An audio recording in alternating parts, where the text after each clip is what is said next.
চরম অরাজকতা বাংলাদেশে, সংখ্যালঘুদের উপর লাগাতার অত্যাচার, নির্যাতন। এবার বাংলায় রাজনীতি তোলপাড়, শাসক বিরোধী চাপানুতর।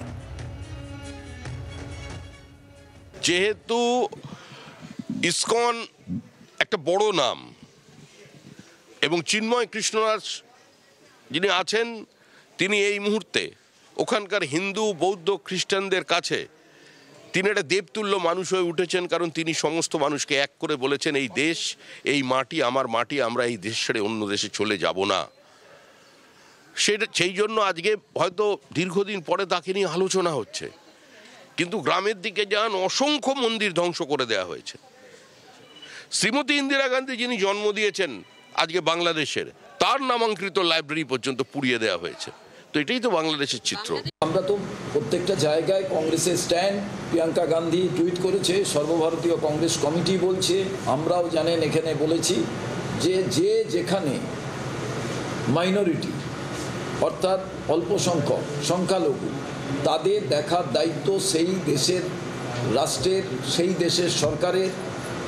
অতএব এই ব্যাপারটাকে কোনোভাবেই বরদাস্ত করা যায় না এবং সংখ্যাগুরুদেরও দায়িত্ব, কর্তব্য যারা অল্প সংখ্যক তাদের রক্ষা করা।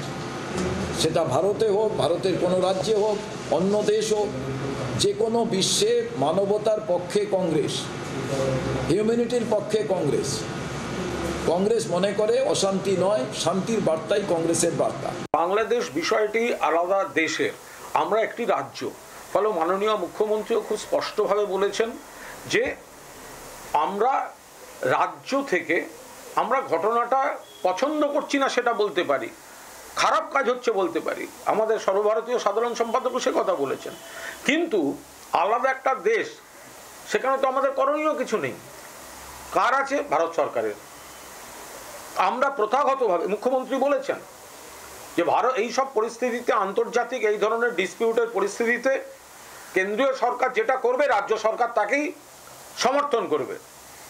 কিন্তু যদি লাগাতার এই ধরনের ঘটনা ঘটতে থাকে, তাহলে কেন্দ্রীয় সরকারকে তো যথাযথ কোনো পদক্ষেপ নিতে হবে। বাংলার আওয়াজ, বাঙালির আবেগ, জি 24 ঘন্টা।